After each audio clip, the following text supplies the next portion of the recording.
mobil kita lagi parkir lampu merah. Dia udah tahu dari belakang mobil kita ditabrak mobil truk itu, yang terguling itu, yang mobil ditabrak mobil truk itu nabrak mobil kita. Ada berapa mobil yang ditabrak? Empat.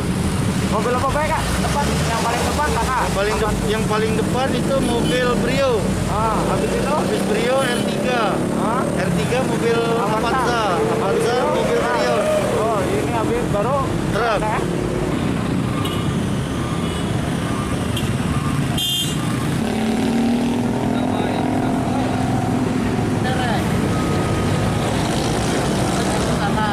Mobil truknya dari arah mana? Dari arah apa namanya itu? Simpang Tanjung Api-Api. Simpang Tanjung Api-Api mengarah ke Simpang Talang Jambi. Nah, tiba-tiba celaka karena tidak dapat menguasai kendaraannya, yalah nabrak Jadi tabrakan beruntun. Ya, Ada berapa mobil bang yang kena bang?